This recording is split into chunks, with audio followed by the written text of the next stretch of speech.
saya hormati Bapak Menko Perekonomian dan juga Bapak Wakil Menteri Kesehatan serta kawan-kawan media sekalian.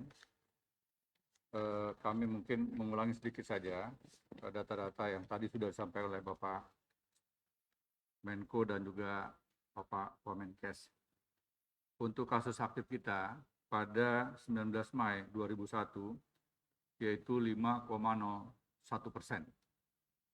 Dan tanggal 23 Mei kemarin, kasus aktif telah meningkat sebanyak 5,23%.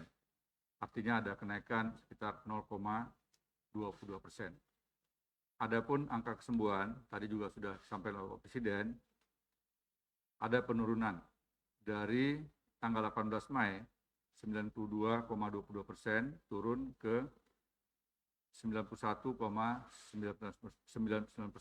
pada tanggal 23 Mei. Adapun angka kematian, kita tarik ke belakang, kita pernah berada pada posisi yang cukup rendah, yaitu pada tanggal 1 April 2,70%. Namun kenaikan pada tanggal 19 Mei menjadi 2,78%. Ada kenaikan 0,08%, sementara angka kematian global ada kecenderungan terjadi penurunan. Kemudian untuk bor, ada kenaikan tanggal 18 Mei sebanyak 29,40%, lantas tanggal 23 Mei naik ke posisi 30,66%. Dan ini memang kalau kita lihat secara menyeluruh, trennya meningkat. Pengalaman kita tahun yang lalu, setelah libur Idul Fitri, ada kenaikan jumlah kasus harian sebesar 93% dan kenaikan jumlah kematian mingguan mencapai 66%. Untuk rumah sakit Wisma Atlet juga, data yang kita peroleh pada tanggal 18 Mei, yaitu 15,02%. Pada tanggal 24 Mei hari ini telah meningkat menjadi 21,77%. Ada peningkatan 6,75%.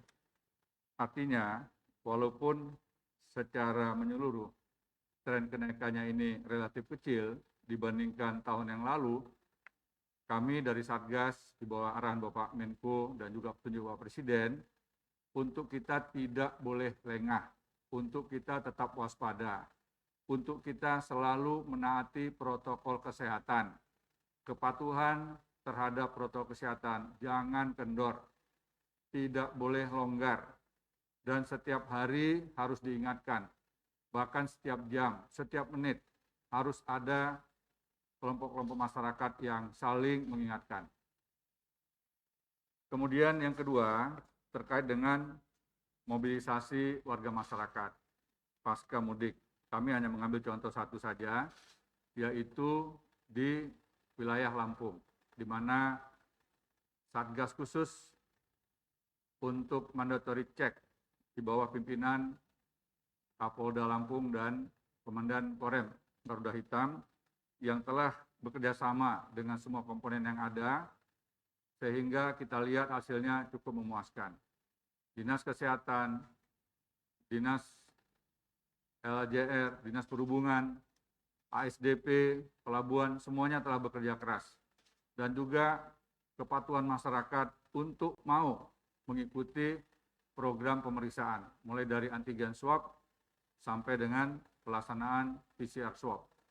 Dan telah ditemukan sebanyak 532 orang warga masyarakat yang positif COVID setelah dilakukan pemeriksaan swab PCR.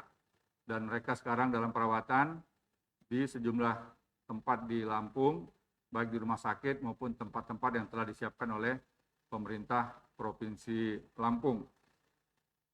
Sebagian besar dari pelaku perjalanan ini adalah yang akan kembali ke Jabodetabek. Jadi bisa dibayangkan kalau seandainya Gubernur Lampung, Kapolda, Danrem, dan seluruh instansi, baik instansi pemerintah pusat serta daerah di wilayah Lampung kurang begitu maksimal dalam pemeriksaan, akan banyak sekali yang lolos ke wilayah Jabodetabek sehingga dapat menulari keluarganya dan para kerabat serta para rekan-rekan di pekerjaan, di tempat kerja.